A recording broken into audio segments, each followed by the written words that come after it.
Hare Krishna, Kripamoya Prabhu.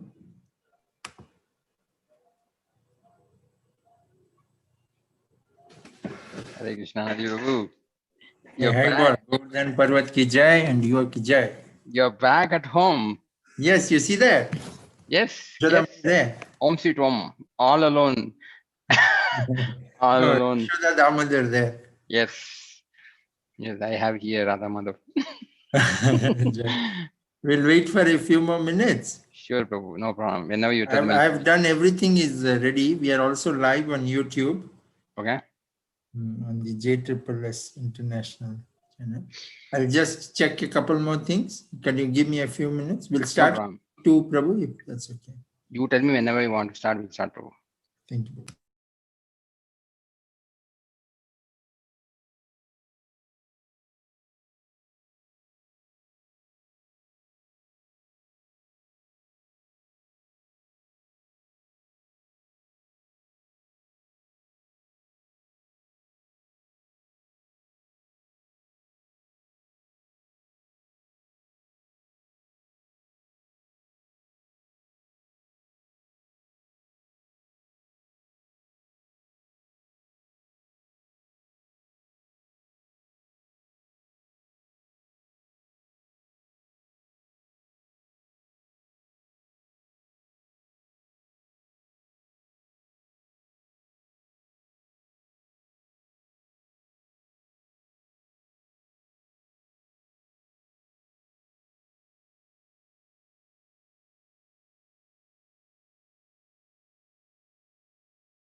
Prabhu, can you hear me? Dandavats?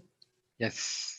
Okay. Prabhu, so usually you would have seen the format. What we request is if you can, if you want to start off with the kirtan or the pranam mantra as you wish, and then, you may want to give do for till around 9, and maybe can open up for some questions in case you have time and devotees can ask that. Okay. That'd be nice. And devotees whoever are online, it's my honor to actually introduce very dear God brother Kripamoya Prabhu. We share a very close rapport with each other. And the photo which was there in today's You thought it's you? no, no, that was not me. I could remember as that was one of the first times when I met you. Yep. That was in that Kuchilambal Kalyan Mandapa. Yes, 2005, You I were think. giving 5 or the 6. report. Yeah, you were giving Yes. the report for Jagannath Mandir. yeah, Jagannath Mandir. And then we went out for a morning walk with Guru Maharaj. That day or the next day we went out. I remember, bro.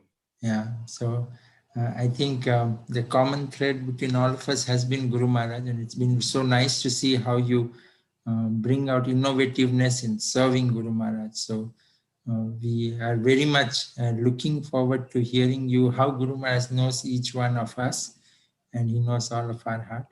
So all over to you, and thank you for taking out time. People who don't know you, they may not know that, but he's one of the busiest person on the planet. But it takes out time for every one of us. Today happens to be a US holiday, so I'm off. So, so it's time for us. So, okay. Thank you, Prabhu. Thank you so much, Prabhu. Hare Krishna. Yes, Prabhu. So, what I would actually do is get into, because I have some background about myself, how I came to Krishna consciousness, things like that. Yes. So I would go with that. Yes. How I got, how did I actually get inspired from our Guru Maharaj? And I just want to share that. May need some time, so I may not do the kirtan in the beginning. We'll see Sure. how it goes. Yes. How as you do, Prabhu. Just give me a minute. I had just paused the recording, so I want to start it off. Okay, Prabhu. Yes. Yes. All good, Prabhu. You can please start. Thank you. Thanks, Prabhu. Om Jnanatimirandasya Jnananjana Shalakaya Chakshurmritamaya Tasmai Shri Guru Namaha Namo Om Vishnu Padaya Krishna Prasthaya Bhutare Srimate Jayapataka Swami Tenamine Nama Acharya Padanitaya Guruvadayane Gauragadamadayana Guruvamatayane Nama Om Vishnu Padaya Krishna Prasthaya Bhutare Srimate Bhakti Vedanta Swami Tenamine Namaste Saraswati Devi Gauruvanta Charine Nirvitesha Shunyamadi Pasha Deshtarine Hare Krishna. Thanks for giving me this opportunity, Prabhu. I've been trying to actually attend these programs. It's always the 8 to 9 o'clock is actually my main calls with the US folks, so I always miss this. I'm only see the recording later. So thanks for conducting this program. It's very useful, especially for those who have been in the movement for a long time, to get the enthusiasm back by hearing the new devotees, and plus also for the new devotees to see Krishna consciousness is not actually a T20 match or something like that. It's for the whole lifetime. So very useful sessions. These are what I'm going to share is actually my personal realizations. Some of them may be actually incorrect, but please forgive me if there are any mistakes.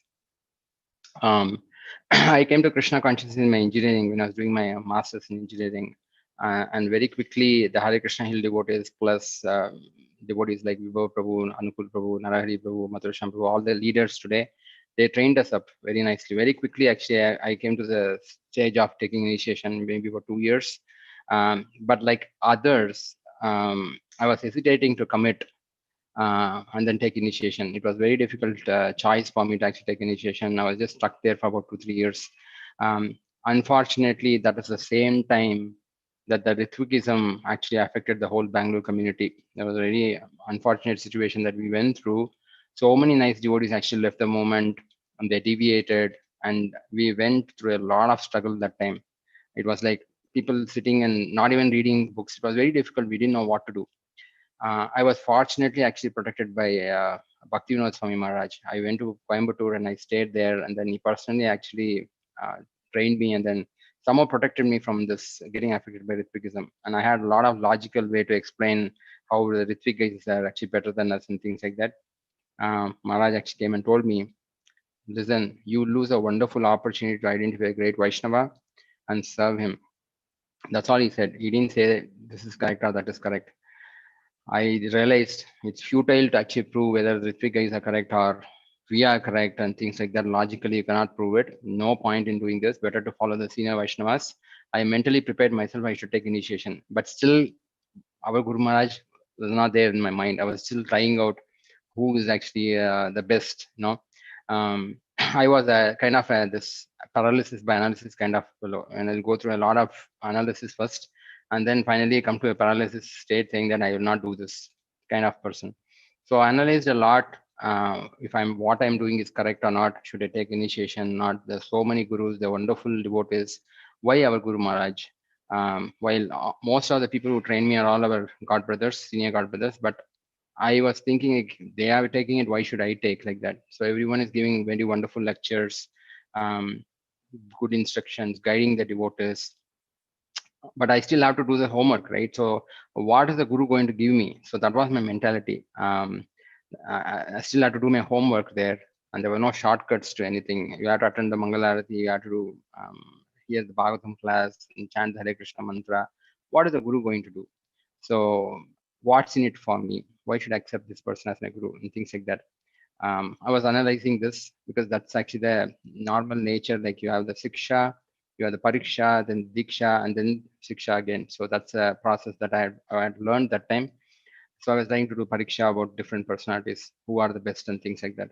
So I found out our Guru Maharaj actually, he used to give the remnants of his food, right, the Maha Prasadam to devotees, and he has to take them. It's a very, very potent method for actually making spiritual progress. And then he also had a diary wherein you actually write down your name and interest and things like that. He used to pray for the disciples and aspiring disciples. This was something that was very uncommon. Not all gurus do this. So I decided our Guru Maharaj is completely a class apart compared to many other gurus in ISKCON. I was very convinced that I should take initiation from His Divine Grace. By His mercy, I was actually initiated as Kripamoya Gauranga Das. Uh, However, Guru Maharaj actually had given me the name Kripamoya Chaitanya Das. That was the one he had chosen. Daivasima Prabhu told Guru Maharaj saying that I am the brother of Vishal Gauranga Das. So Guru Maharaj said, then they both are Gauranga brothers, and he changed my name from Chaitanya Das to Gauranga Das. So later I felt very bad actually. This is definitely not the right attitude to approach a guru. Looking in what's in it for me, right? Instead, one should actually be selfless and think about what can I actually give the guru. Ultimately, Krishna actually provides the right guru for each of the disciples. But the attitude what I actually had approached Guru Maharaj was actually not the right one. I felt very bad later. So I was trying to become more and more humble. I was trying to what do you call, understand Guru Maharaj's mood, because it was not easy for me to understand looking at Prabhupada books the way Guru Maharaj used to conduct himself. It was a little tough for me in the beginning days. One time I went to Mayapur. When I went to Mayapur here in Srita Mayapur, every year we actually have the Vyasa Puja. So it's conducted there. And normally in those days, it was actually conducted in the Panchatattva hall. And the Panchatattva hall used to be so jam packed that you can't even keep your foot inside. And it's in April, it's so hot there. So I was actually struggling to actually stay there. So I was trying to be away from that crowd. I was just standing outside the Panchatattva hall towards Nursing Dev's between Nursing Dev and there's actually the book counter. So that area I was actually standing there. I had a desire that I wanted to give something to Guru Maharaj. I was thinking, and after talking to my brother, I thought actually I'll give Guru Maharaj a gift of sannyas dress. I think this is 2002, if I'm not wrong. So I decided, okay, I should actually give him the sannyas dress as a gift. So I went to the servants' quarters and asked them. I think Harish Prabhu was there. So I asked him, can I get a sannyas dress? He said yes. So I gave him the money and he gave me the dress. I happily brought the dress down. And normally what happens is the devotees would actually go to the stage. And then on the stage, they actually give Guru Maharaj the gift and pay obeisances. And Guru Maharaj would actually give them a garland or something that you would actually return back to them. They'll actually happily collect that and come back. But this is actually a big ordeal. It's not an easy task to actually move through the crowd and go onto the stage. So being this analysis paralysis kind of person, I thought a lot. Should I go there? If I have to go, I have to push people and go, and it's so sweaty and things like that. I really didn't want to do that. So I was feeling a little bad about this whole thing. Then finally decided I'm not going to go there to the stage, but mentally I'll offer it to Guru Maharaj and give it to the servant. So servant anyways will give to Guru Maharaj later.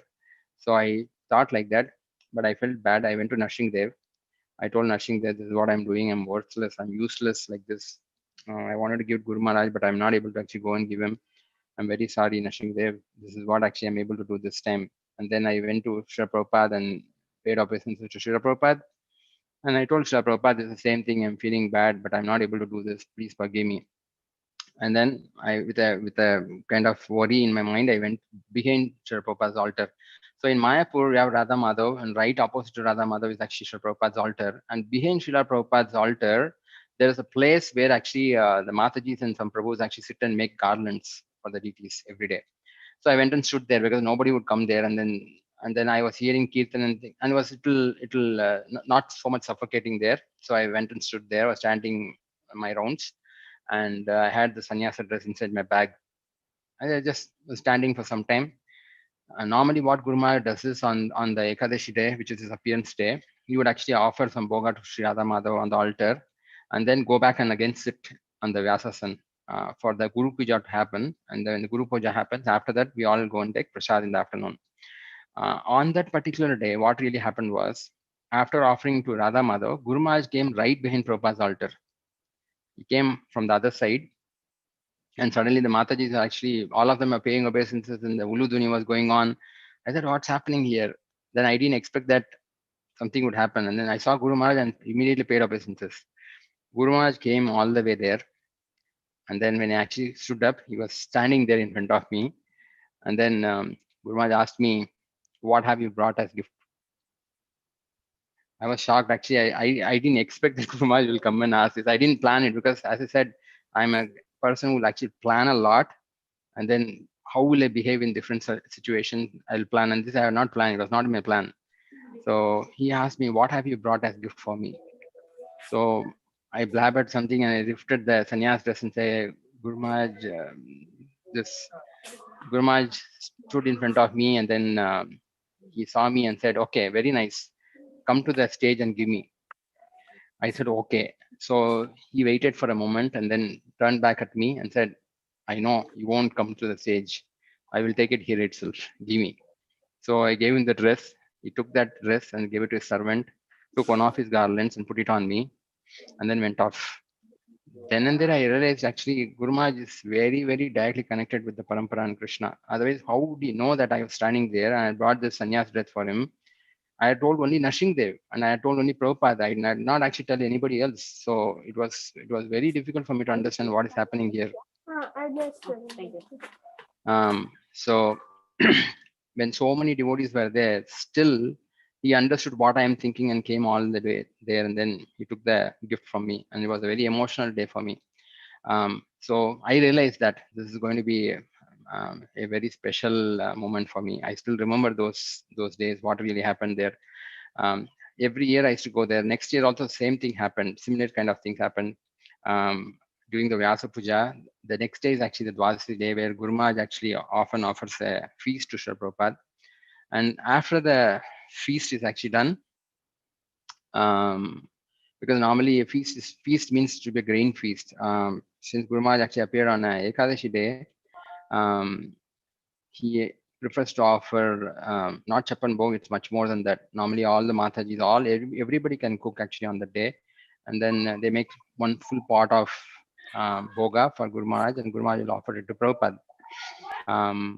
I've multiple times seen this, that Guru Maharaj would actually count and then say a particular pot he will show and say who made this pot. He will be sitting next to Prabhupada down, but he'll say who made that pot, what is there inside.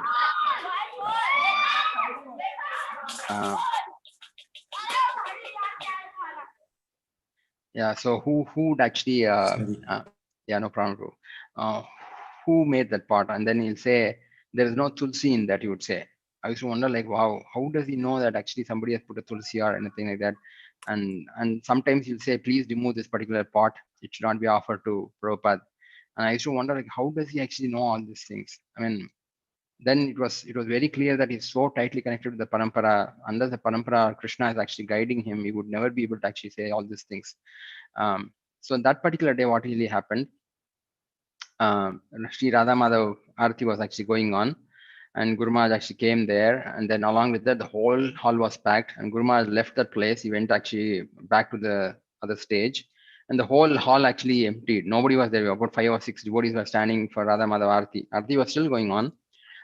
In front of Radha Madhav, we are standing. I didn't know what I'm supposed to do. Should I go with Guru Maharaj because everyone left, or should I actually be with Radha Madhav? Because when Aarti is going on, one should not actually focus on any other activities. One should actually be in front of the Lord.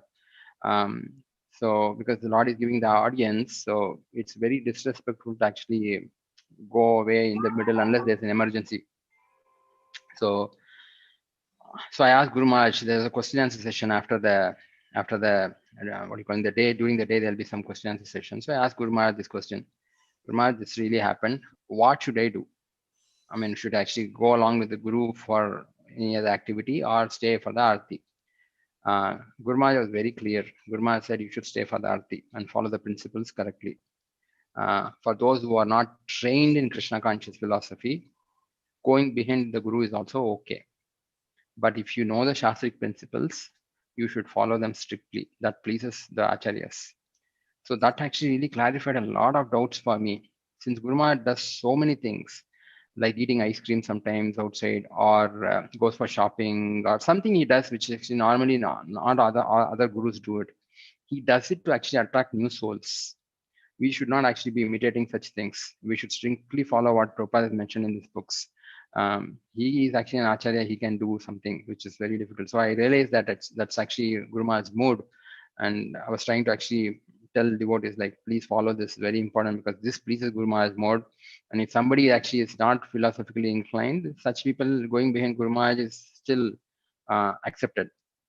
Um, Later on, so many devotees started coming in the next years and all. It was very difficult to actually get very close to Guru Maharaj, because you need to get permissions to go near Guru Maharaj also. It was not that simple for just going there.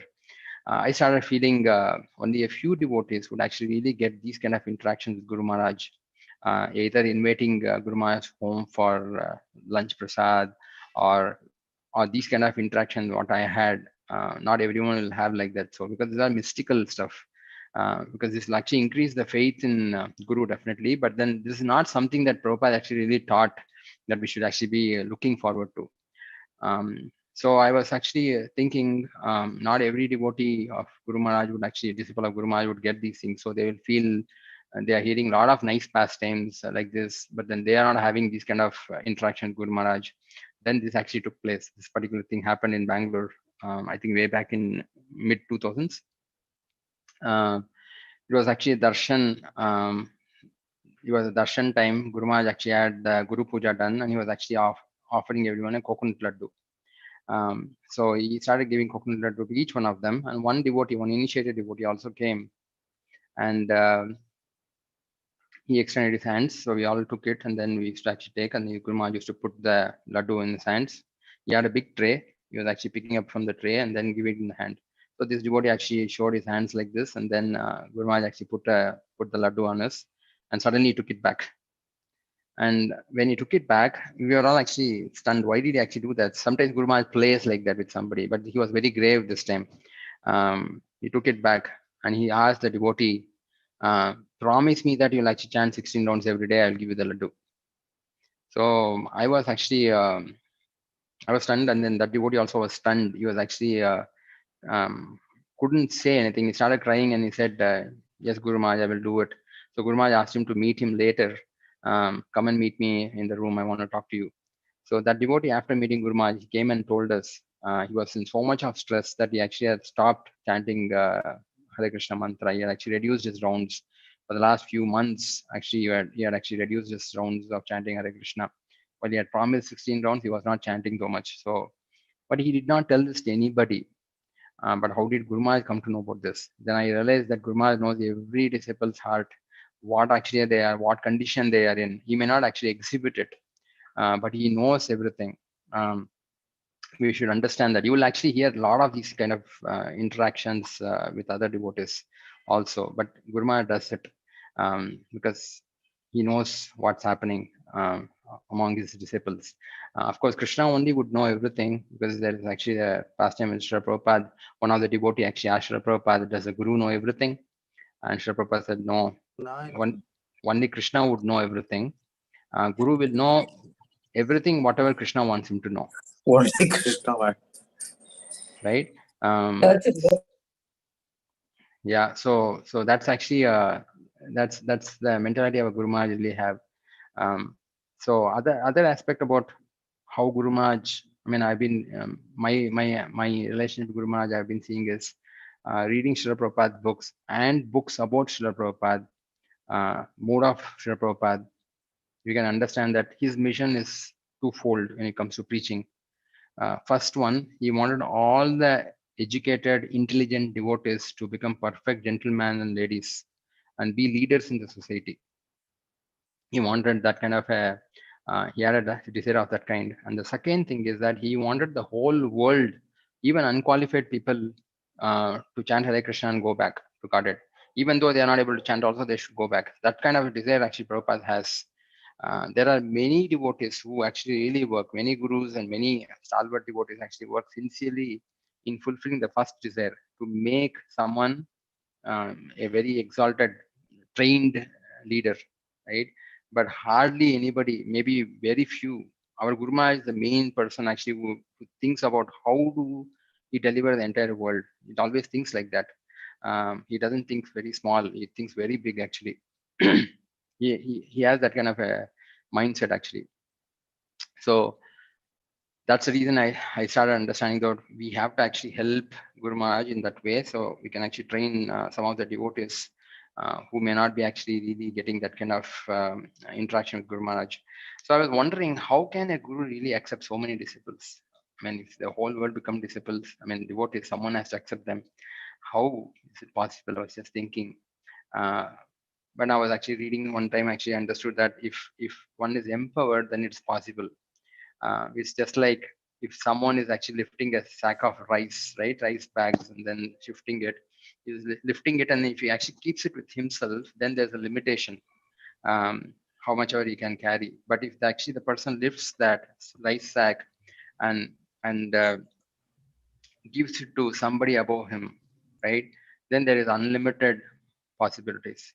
So Guru Maharaj, by Nityan Prabhu's grace, he passes it on to the all the disciples to the parampara. So the parampara acharyas are so powerful.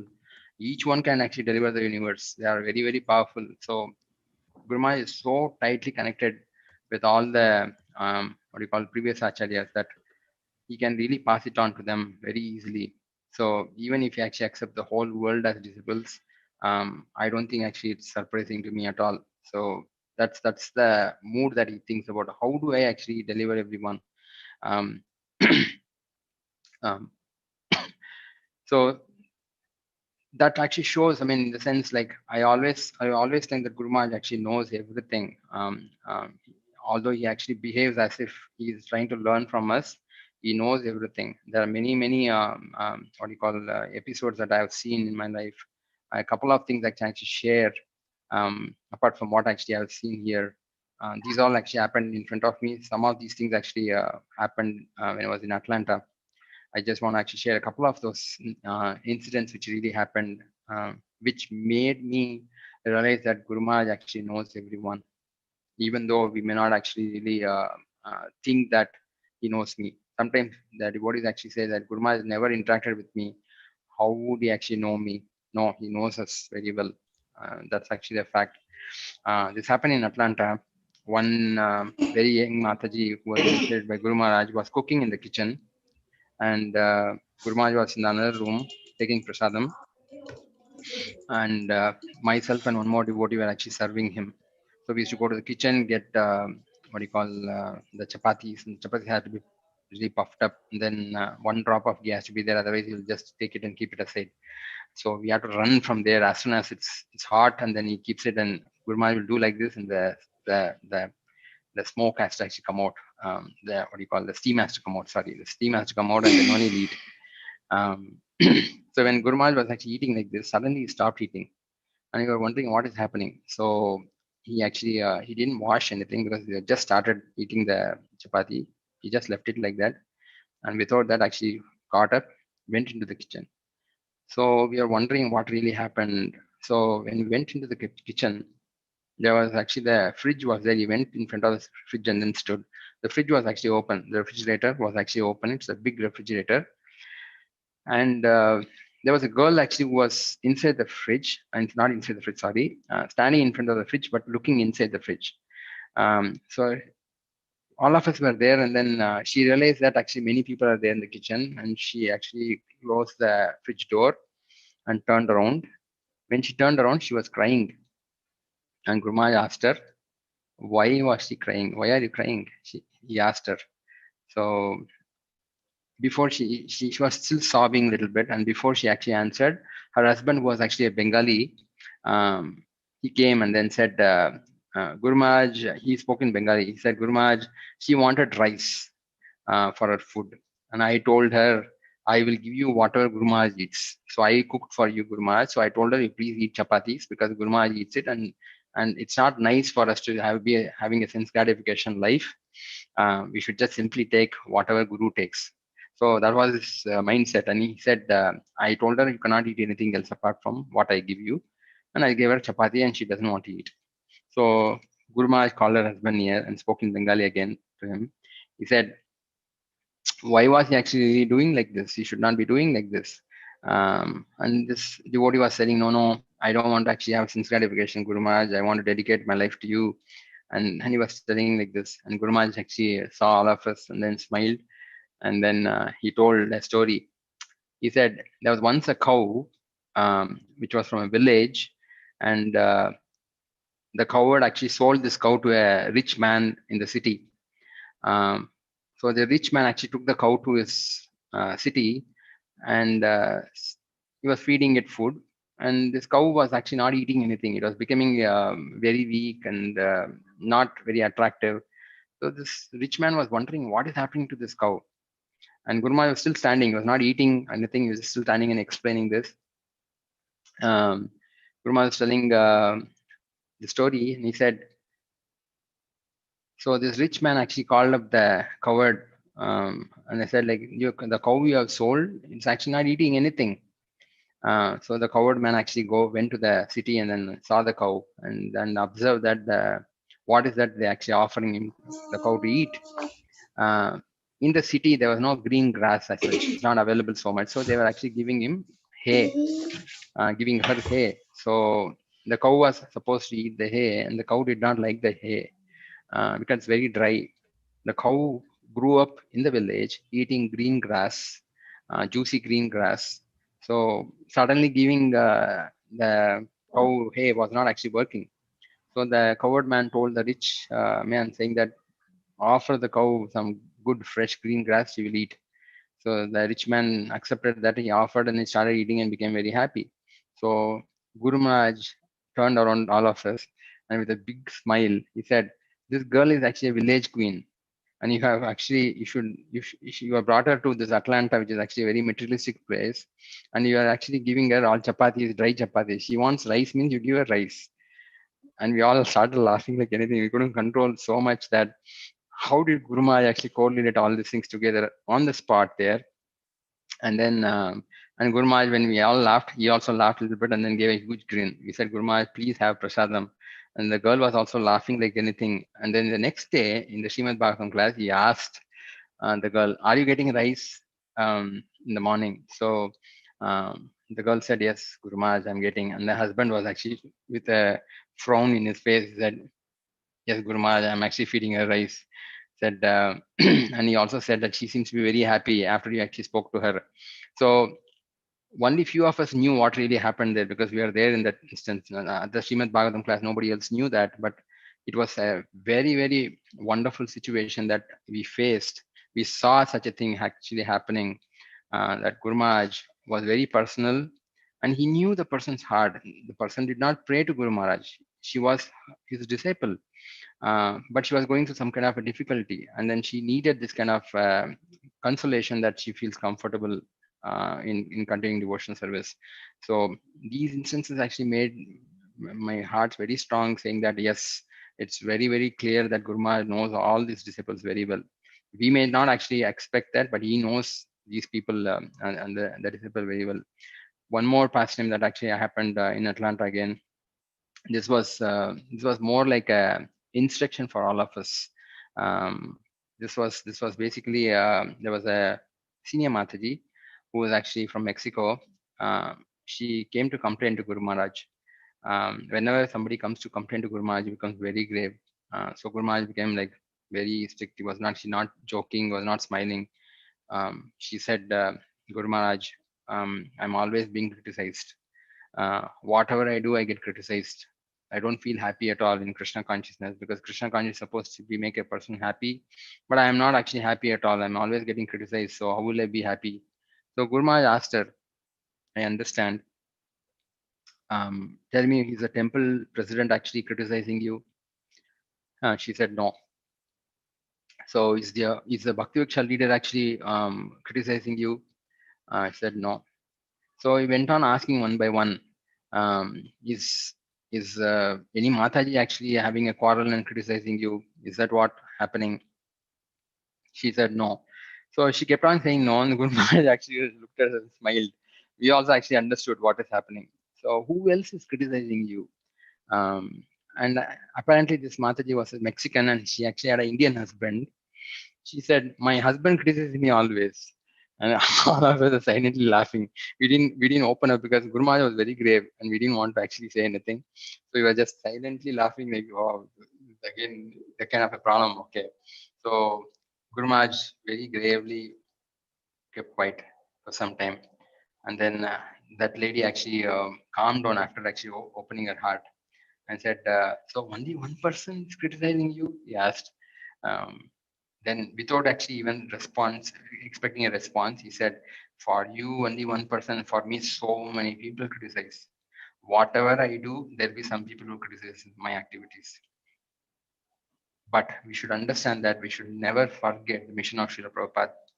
We should continue our service to our Guru in spite of all the difficulties, because material world will be difficult and we are bound to get criticism. There will be some people who will actually demotivate us so much, but still please endure, chant Hare Krishna and then do the seva. It will all pass away. After some time, we'll become happy. So that's a process Srila Prabhupada taught us. And in fact, Srila Prabhupada did not give us any kind of training, he said that time. He simply said, just do it. So we are trying to give you some kind of trainings. All of you, and he's looked at all of us and saying, all of you should actually get trained and then see how to actually live in spite of all difficulties and then cooperate and be with the devotees. Don't leave just because you don't like someone. You mentioned that, and this lady actually left because she was very happy that she heard all these things and she left. Then Guru Maharaj calmed down for some time. He was still grave. Then after that, he actually became very jovial and he was like cutting jokes, saying that all the things who prepared what food and things like that. So we could understand how Guru Maharaj's mood. He understands everything. It's not that actually he's speculating and talking. He actually is directly connected with Lord Krishna as such. um, I mean, that's my personal conviction as such. He's connected to the parampara so much that there's no doubt that actually what he's doing is completely empowered by the parampara, right? Um, another time actually how Guru Maharaj behaves, right, in different situations. This was actually in Coimbatore, the DT installation. I think way back in 2003, 2004 sometime. Um, Radha Krishna Gaur Prabhu, you should actually hear him also, Anadi Prabhu, because he has lots of these pastimes. He knows so many things because he was very close to Guru Maharaj for quite some time. I get scared, I freeze in front of Guru Maharaj because I know he knows my heart, what I'm thinking. So I'm very scared to go near Guru Maharaj actually. I know that he knows me, that's the reason. Radha Krishna Prabhu is very talented. So we both actually were assigned by Bhaktivinoda Maharaj to go and then take feedback from all the devotees whoever is actually visiting. You should actually go and then you should just go and then um, get feedback from each personality. So Radhakrishna Prabhu and me, we decided, okay, let's go one by one. We'll go to Guru Maharaj in the end. So we went to Banaswami Maharaj, he gave, Bhakti Vedanta Maharaj gave. So they all gave feedback about how did the temple opening go. And some people gave feedback, this could have been nice, this could have been nice. So we just wrote down, we didn't give any feedback. So finally we came to Guru Maharaj's room. So when we came there, we were just holding that book and standing there. Guru Maharaj saw us, and then he was quite singing some songs on his own. I think Vibhavari Shesha or something he was singing. And suddenly actually he stood up and we also became very careful saying that we are going to give the book. He did not actually collect the book. He went right into the washroom and took a bath. And inside the washroom, he was actually taking a bath and he was singing Oh Hey Vaishnava Thakura, something like that. He was singing. We heard it, and Radhakrishna and me, we were looking at each other and saying, "Wow, Urma is so different." Then he came inside. I mean, came out of the washroom, and his servant came and gave us a towel. So we didn't know what to do with the towel. So we were just looking at Guru Maharaj, and Guru Maharaj looking at us. Then that servant actually, Mahavara Prabhu was not there. There was another servant who was there that time. So he said like, go and wipe Guru Maharaj's feet. Because normally what Guru Maharaj does is he'll not bend down. He'll actually take whatever the towel he has, he'll wipe on his face and other places, but leg he will not wipe. So you'll expect one of the disciples, it's an opportunity to serve a great Vaishnava. So we didn't know that. We were just wondering, we actually waited, and Guru Maharaj said, please go. And then we ran, then we we actually wiped his feet, lotus feet, and he went and sat on the table and started working on the computer. We were still holding the book. Then he sneezed and he looked up. So that was indication that the fan was running and we had to stop the fan. We were just standing there like a Dumbo. Both of us were looking at each other and standing. Gurma said, "Get someone to actually switch off the fans." And I said, "Oh, okay, Gurma, sorry." So we went and switched off the fan and came. Then Gurma looked at us and said, "What have you come here for?" Gurmaj, feedback, Gurmaj. Um, Gurma saw us and then with a very grave face, he said, "I am the GBC for this place. I am the one who am supposed to get all the feedback. You are asking feedback from me." Um, we didn't know this aspect of it because Bhaktivinoda Maharaj did not tell us. He said just go and give and collect feedback from everyone in the yatra. So then he called us and said, "I wanted actually the feedback from everyone. What is that we can actually improve upon?" So it was very clear to us that actually we have to understand Guru is not just another person, just like he's actually he has a lot of as Prabhupada says, vibrations. I mean, we need to understand that vibration. What does Guru really want?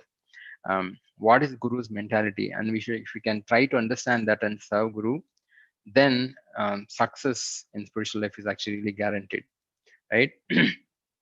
So um, one thing is very, very clear to me. Krishna never failed in any of his leelas, for sure. I mean, we can actually read the Bhagavatam. There's no instance where Krishna ever failed in any of his leelas. So, like in any avatara, he will definitely actually win. He will actually accomplish his plans. Krishna as Lord Chaitanya Mahaprabhu, Gauranga Mahaprabhu will always be successful because Lord Chaitanya appeared to deliver the conditioned souls, and our Guru Maharaj is one of the chief agents in fulfilling this Leela. That's my conviction. So we should be really convinced that we'll be successful for sure because Lord Chaitanya will deliver all the devotees because that's his Leela and his Leela never fails as such. But the only thing we have to be careful is to follow Guru Maharaj's instructions carefully, at least a bare minimum, whatever actually we have promised during initiation, like the for chanting 16 rounds of Hare Krishna mantra, the four regulatory principles, and whatever we can do to help him in accomplishing Srila Prabhupada's mission, that much at least we should try to do it. And if you do that, success is guaranteed for sure. This is really my conviction that Guru Maharaj has a plan because he's directly connected with the parampara. He knows what he's doing. He's just not giving lectures and initiating people. No, he has a bigger plan and he opens up the plan step by step. We may not understand these things, but he knows what he's doing. We simply have to actually assist him in the seva. Um, um, then success is definitely guaranteed for all his disciples. There's no doubt about it. So it's all Nityananda Prabhu's and Gauranga Mahaprabhu's what do you call mercy on us that we have got such a wonderful spiritual master with us. Yeah, so that's what actually I was thinking of Anadi Prabhu. I had a few other pastimes, but I wanted to actually see how are we doing on time. We are doing perfectly fine. I think time has frozen. So you can share some more pastimes. Okay. Thank you. Okay, Prabhu, sure. Okay. Okay. So like this, there are various small pastimes which actually happen because one time in the previous days, especially in the early days, it was very easy to actually approach Guru Maharaj because Guru Maharaj was um, available like that. Even now he's available. It's not that because of the situation, it's little different because of the infection and things like that. But those days, early days, Guru Maharaj gave so much of time for all the devotees. And we used to wonder, is there any way we were thinking, Radhakrishna, myself, we were all discussing this. Can we really live like Guru Maharaj for one day? So we were really trying, and then we are going around and asking some devotees, especially his servants.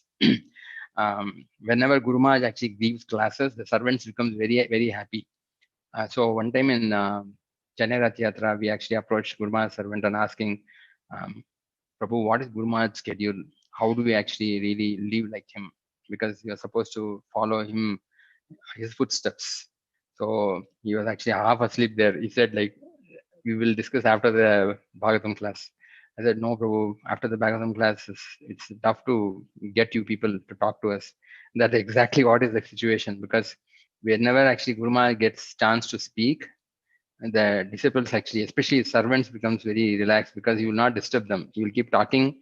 The disciples, especially the servants, will take rest. Otherwise, Guru Maharaj will keep them on toes all the time, because Guru Maharaj would sleep after the servant sleeps and wake up before the servant wakes up, right? um, he's so merciful, Guru Maharaj. What do you call? He's especially. We should get Bhaktadas Prabhu from Coimbatore temple.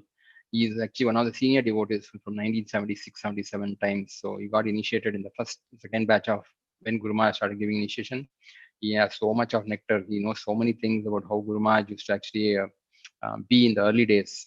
So I heard a lot of those pastimes. They were like very, very interesting pastime that I couldn't actually really see them, but it was very clear that Guru Maharaj actually does so many things which are mystical for a normal person to understand. But nevertheless, Guru Maharaj's mood is that he wants to deliver everyone, and because of that, he does many things which are normally not done by many other gurus. Some of these things are like basically um, sometimes he goes with the devotees and eat outside, right? Um, there was once something like this happened, wherein Guru Maharaj was in Mayapur, and then some of the Bengali devotees wanted to meet Guru Maharaj, and then they were not given audience with Guru Maharaj. So this devotee actually came and told us, saying that what really happened. So they were actually trying to tell that they went and told Guru Maharaj, saying that Guru Maharaj, whenever you come here, so many devotees from South India come and other places come, and they spend time with you. You don't spend time with us at all, but you are here, but you don't spend time with us. Um, so we told Guru Maharaj like that. So again, it was a dream for him, right? He wanted to tell that, but then it was happening in the dream. So Guru Maharaj responded back, listen, Mayapur is my home, and now you are part of my home. So some guest is coming. I need to take care of guests first, then people at home, because you're all with me all the time. So then we felt so good that Guru Maharaj considered us as part of his family. Then we said, okay, then that means they're all, you can spend time with them. Then we all actually, when we heard that, we looked at Guru Maharaj and said, Guru Maharaj, we are outsiders for you. Guru Maharaj was in a kind of a spot actually, because that person was actually reading out in Bengali, and I think Bhakti Purushottam was translating the point in time they're offering. And then we all looked at Guru Maharaj. Guru Maharaj, are we all guests for you? You like only the Bengali devotees and you don't like others? And Guru Maharaj looking at all of them and like this and say, it's not easy to be Guru. So it was like very funny. Actually, Guru Maharaj said like, you all actually are very dear to me. There's nobody actually, nobody is there that I don't like. Not only my own disciples, I also like my God brother's disciples. Anybody who actually is a Vaishnava, especially connected to Srila Prabhupada, I actually consider them as my as much as my disciple only. I want to actually even deliver them, because I don't want to actually consider that they are my not my disciples, so I don't have to bother about them. No, I always see everyone as part of Srila Prabhupada's movement, so it's my responsibility to take care of them. That's the reason actually many a times he tells even other Maharaj disciples to call him as Guru Maharaj. Um, if you, especially if you are close to Guru Maharaj, you will expect them to call him as Guru Maharaj.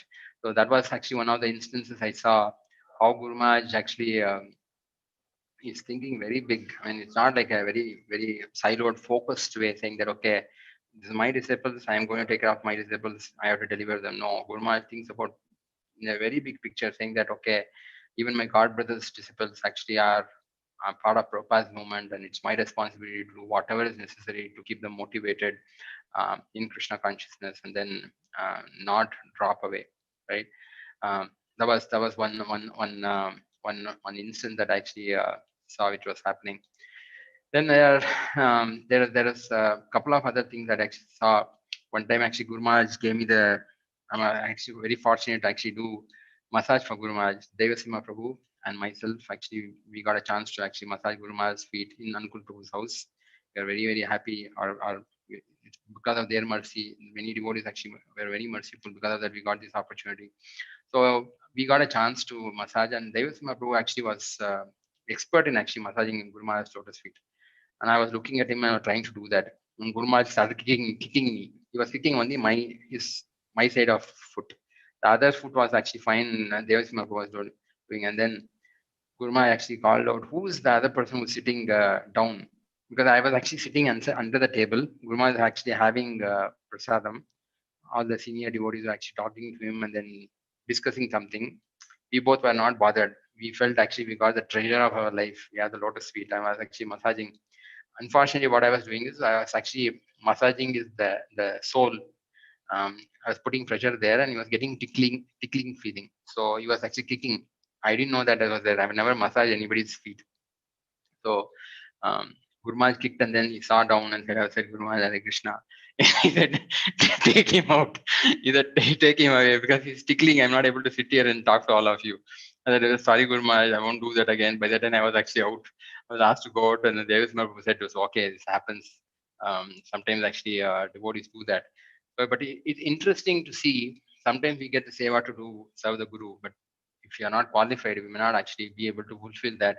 But we should not be demotivated, because um, important aspect is how do you actually take the the mission of Guru Maharaj and then try to actually help everyone become devotees. That should be our motive. And then if you get a chance to serve him personally, yes, we should take it.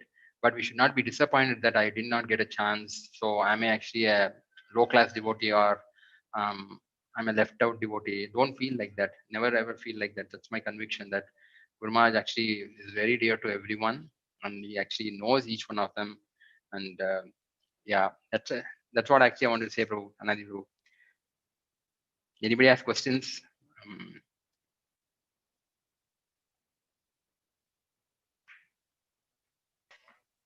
Everyone are taking the time to find their heart, Prabhu.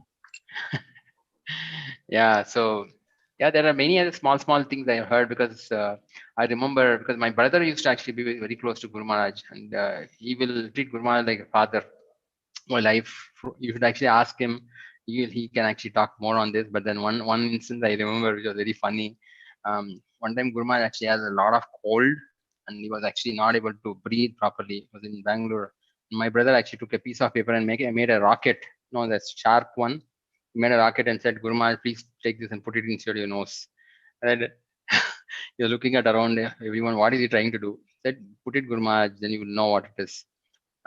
So Guru Maharaj took it and then put it inside the nose, and nothing happened. He said, "Guru Maharaj, wait." He took it and tickled Guru Maharaj's nose, and Guru Maharaj sneezed like anything.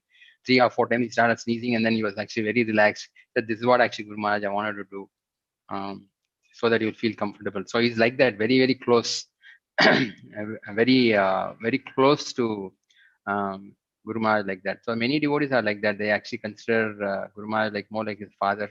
But I get scared in front of Guru Maharaj, because he knows my heart, and I know that I'm not actually pure.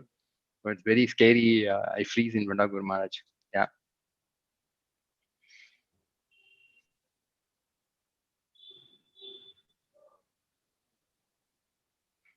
Yes, Prabhu.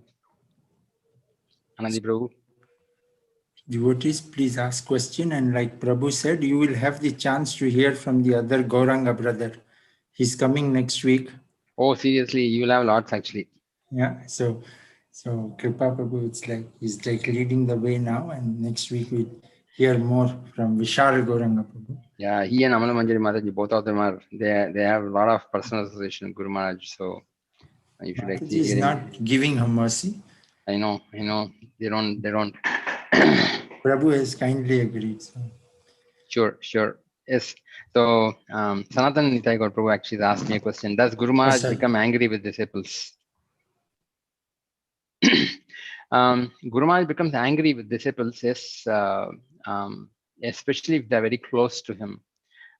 He'll never become angry with me in that sense, because I know that I'll get scared heavily. But if he's very close, because with my brother, he becomes very angry, and next moment actually he becomes normal. It's not that he actually becomes so angry that he'll not talk to you. But I've seen Guru Maharaj becomes angry whenever you do Vaishnava Prada. I remember one time the Vyasa Puja, I think in 2007 or 8 sometime, the Vyasa Puja, what was happening was Guru Maharaj sits in the Vyasasan in the lawn the night, and devotees come and do their offering. They give something like they garland him, they give him some gift, dakshina, something like that, and then Guru Maharaj reciprocates like that. So there was one instance, one devotee was actually taking Guru Maharaj's garland and then touching the ladies and all. The ladies, whenever they used to come, and they used to actually put them on their touch their head and then put like that. He was actually doing selflessly, not actually really doing it intentionally. But Guru Maharaj became very angry. He was very angry that time, saying that he actually pushed the devotee, saying that don't do it, don't touch the Mataji. It's like this. He was very strict about it, and then that was one instance I see him becoming angry. The other time I saw him was in the same time. Actually, somebody compared Guru Maharaj with Brihaspati, saying that Brihaspati might be um, um, might be the spiritual master for all the demigods, but you are something like you are more greater than them, than him, that you are actually delivering the whole world. Something like that he actually had mentioned, and Guru Maharaj was very angry in that, saying that it's not a right offering that you should be doing for the spiritual master, and he was actually begging forgiveness on behalf of all the disciples to Brihaspati, saying that please consider this actually a very immature. Please don't do this. So that time I saw him very grave, very angry actually that time. So those are some instances I remember, because whatever I remember, I write it down so that someday we'll actually be able to relish this. These pastimes are very. These are like such as Vaishnava actually comes once in a while. You don't get these kind of Vaishnavas often actually. Yeah.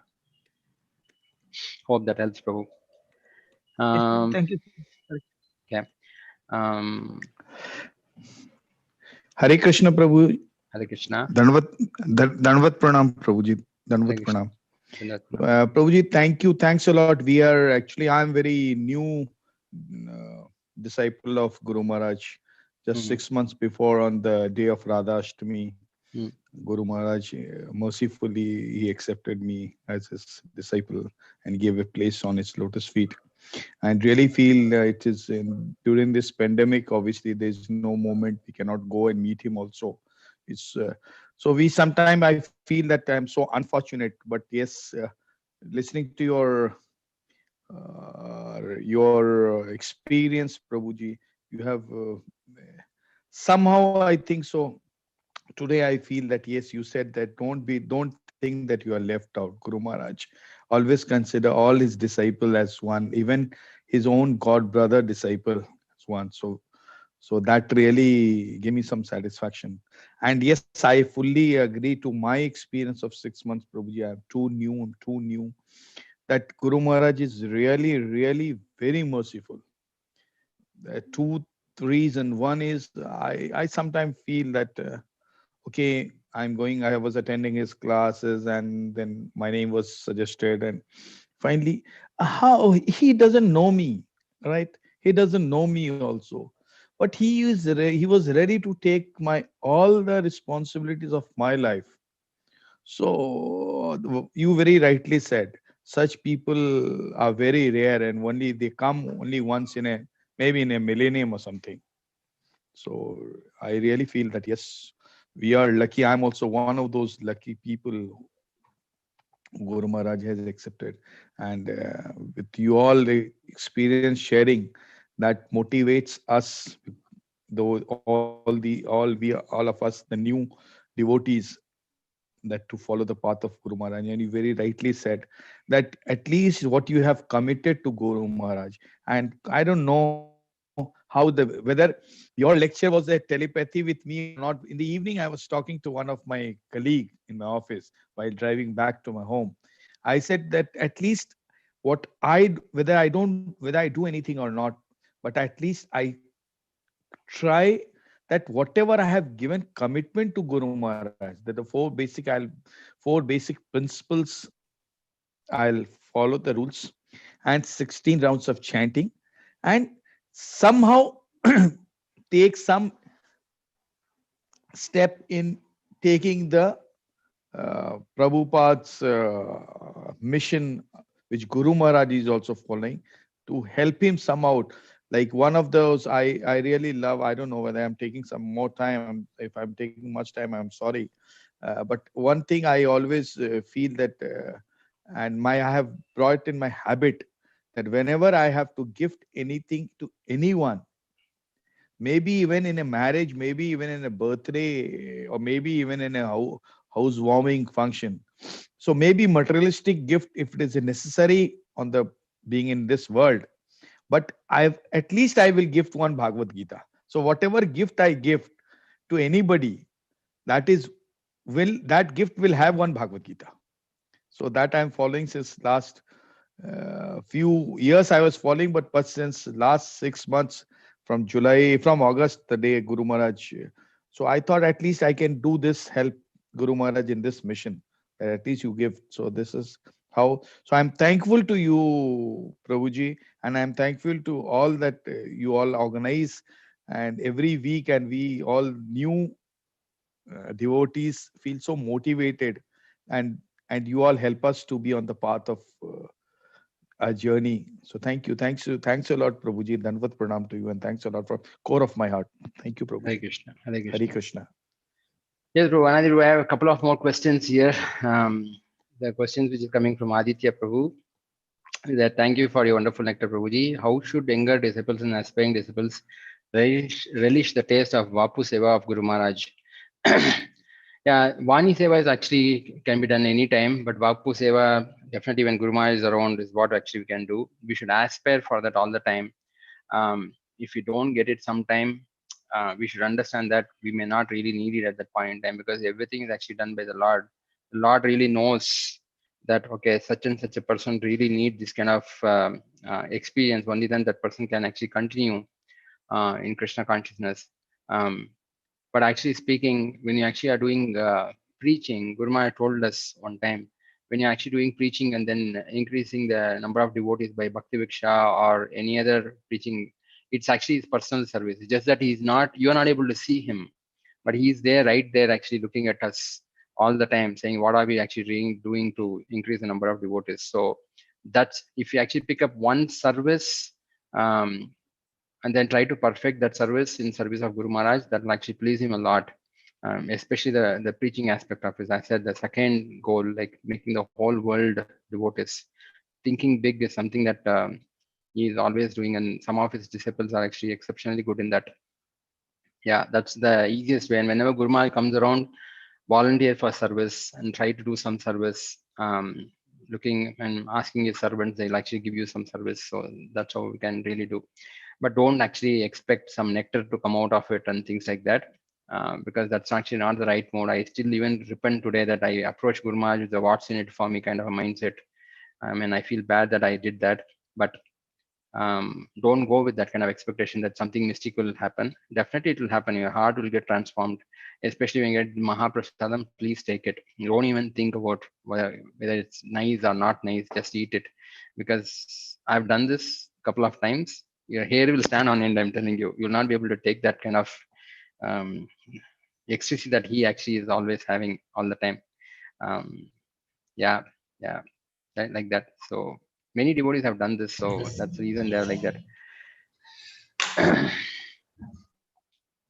Yeah, so another question, like I think it's Karniya Prabhu asking, how do you remember Guru Maharaj and be motivated for long years? So this question I asked along with Vidhan Prabhu sometime way back, maybe in 2004, 2005. I asked Guru Maharaj, how do I actually be satisfied in Krishna consciousness?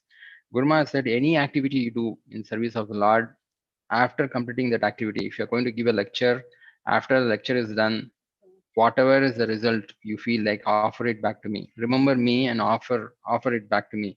That way you actually will remember me all the time. So continue like that. Any activity you do, remember me after doing the activity, and before also, offer it to me, saying that, please, I'm offering to the parampara for their satisfaction. Don't keep it with yourself, saying that, oh, I'm very nice, I'm giving a class like this, I'm actually done so many book distribution, things like that. Don't think like that. Whatever you do, understand we are just instruments there in the hands of the parampara. So that's why actually I'm trying to actually follow that instruction of Guru Maharaj, saying that, okay, I should just offer anything, any seva that we do. After doing the seva, offer it to Guru Maharaj. Then you'll feel very contented that I was able to do this for Guru Maharaj. Whether Guru Maharaj acknowledges physically or not, you don't need to really actually think about it. You don't need to actually think about such a thing. Understand that Guru Maharaj actually will get everything, because I've seen many devotees actually coming and telling, okay, even if you pray to a picture of Guru Maharaj, I mean, Guru Maharaj reciprocates with me. Sometimes he may not reciprocate. That doesn't mean that he is actually not know, doesn't know you, or you are not qualified. No, Guru Maharaj actually is the one who is giving us the qualification, and there's no qualification from our side at all. We should understand that it's only because of Guru and Gauranga's mercy we are making progress, not our own endeavor. While we show our endeavor to some extent, but it's only by their causeless mercy. So at that point in time, it may not be needed for us, which we may not understand. When you actually become perfected, we know why everything happened by Krishna's plan. Yeah, that's how actually we should think about. Yeah. Yes, Prabhu. Any other questions? I see there's one more question from Rasamaya Prabhu saying, why don't you conduct a training sort of program for everyone how to behave in front of Guru? There are far more advanced devotees who are actually really great in serving Guru Maharaj. My only hope is that in this lifetime, if I can make Guru Maharaj smile once, then my life would be actually perfected. That's my yardstick. It's so difficult actually. Um, it's easy to serve Guru Maharaj because he is very easily pleased, but unfortunately we have to overcome our mind and then really do something good for Guru Maharaj, something substantial. Yeah, keep remembering Guru Maharaj all the time. That's why it said no, three sandhyam, thrice at least if you're too busy. Just remember Guru Maharaj, and then whatever activity you're doing end of the day, offer it to Guru Maharaj for his pleasure of the whole parampara. And that way you'll remember, even if it's 20 years, 50 years. There are fantastic God brothers and God sisters we have. They are actually showing by example how to actually really serve Guru Maharaj. So we pick up a little bit here and there.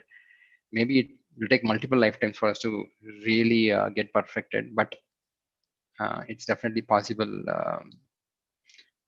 It's definitely possible to please our Guru Maharaj very easily. Yeah, there's one more question, Prabhu. Anadi Prabhu, I'll just take it. Is it okay? It's coming from Savyasachi Krishna Prabhu. Please take up this question only if this is relevant. I'm still going to read it. Actually, when we went to Vrindavan, we saw a disciple of Guru Maharaj, a Mataji who was very nicely serving Radha Damodar and Rupa Goswami's Samadhi, was then being constructed or financially supported by Ritviks. She very nicely served that Ritvik temple president too. However, she wanted to know what is Guru Maharaj's opinion on this. Ritviks coming in taking charge. Okay. See, my understanding is many of the so-called Ritviks who are actually in the Bangalore temple actually are still Guru Maharaj disciples, and Guru Maharaj has not rejected any of them.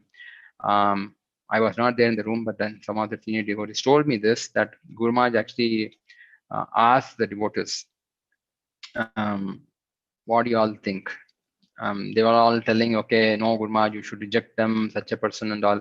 Guru Maharaj said, no, they are still actually worshipping my spiritual master, Srila Prabhupada. When they reject my Guru Maharaj, when they reject the parampara, then I reject them. I am not qualified in all these things, but my Guru is actually perfect. So because of that, if they're worshipping my Guru, it's okay. So that was the mentality. He's not rejected any of these disciples as such, because Prabhupada also did some time back like that. As long as they did not actually find fault with Bhaktisiddhanta Thakur, Prabhupada accepted them. They found fault with Prabhupada. Prabhupada did not actually take it so seriously. But the day they found fault with Bhaktisiddhanta Thakur, he rejected them outrightly. So Vaishnavas are Vaishnavas. We might actually have difference of opinions to some extent, but end of the day, it's again the Leela of the Lord. We don't know what is actually the hidden Leela. So we just have to accept the reality, serve whatever we can, without actually discussing that this person did that offense, that person that did the offense. No, don't get into those details. Just serve them as Vaishnavas. Then that's fine. As long as people don't actually find fault with the previous acharyas, no guru would actually reject anybody. They feel they are fallen. All the gurus always feel they are very fallen because of their spiritual master. They are able to do something. So if they are serving their spiritual master, although it's not the right thing for the disciple to do, but the guru would never actually really reject such people. That's my understanding. Hope that helps, Prabhu.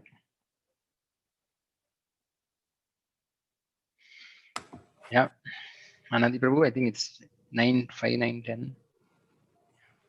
Yeah. Thank you, Prabhu. Anybody else? Maybe one. Anyone else having any questions? Please don't miss such opportunity. Yeah, I normally don't come here. I'm sorry about that, but then it's yeah.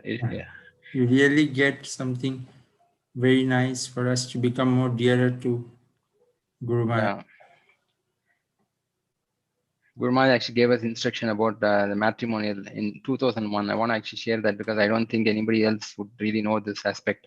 It was 2000, 2001. Vidwan Gauranga Prabhu, myself were actually standing in the room.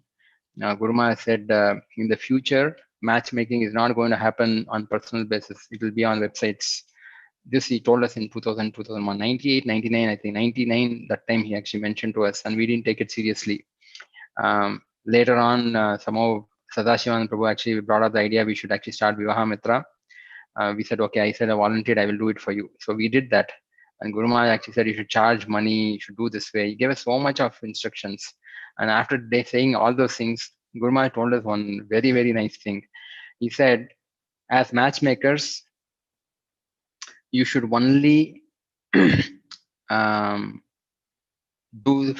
the fishes, but do not touch the water, he said. And they're like, what does it really mean? He said, please don't try to solve the family problems. Help them get married, but after that is left to them and Krishna. Do not actually get into the details of their family and things like that. Then we realized Guru Maharaj knows so much actually. He's a sannyasi, but how does he know all these things? Unless actually the parampara gives this kind of message to them, it's practically impossible. We should be very, very convinced that our spiritual master actually is, there's no harm in really calling him his divine grace factually. He's definitely actually one of the special agents of Lord Chaitanya Mahaprabhu. Yeah, he gave that. And then today you see so many websites actually talking about all this matrimony and things like that. Guru Maharaj was a visionary that time. He told us these things. And we didn't take it seriously. Many times Guru Maharaj tells us we don't take it seriously. We just hear it and leave it like that. But if we can actually accept whatever Guru Maharaj tells and then try to follow it exactly like that, whatever we can, we'll become very easily perfected. And Guru Maharaj does that for Prabhupada. Whatever Prabhupada said, even if Prabhupada said, don't eat this for once, you will not eat that. That level of seriousness he has with Prabhupada. That's a relationship that he has with Prabhupada. Yeah. Yes. I think there are many more wonderful devotees to actually speak on Guru Maharaj's pastimes. Definitely, listen to my brother. He will actually have a lot of masala. Definitely, because I remember he actually was packing. I want to say it because I'm not able to stop it.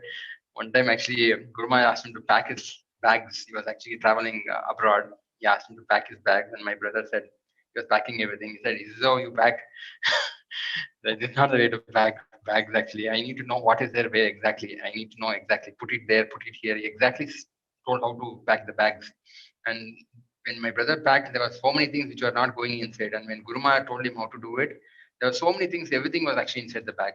So Guru Maharaj is expert in everything. Actually, he does.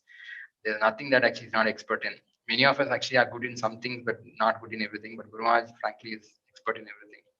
His second initiation was fun actually, because when Guru Maharaj actually gave him second initiation on his left ear, he repeated back. And Guru Maharaj said, "Are you initiating me or I'm initiating you?" You should hear him. He has lots of this masala because my brother is very simple at that time. And I'm an analysis by paralysis. You just go and do it. Yeah.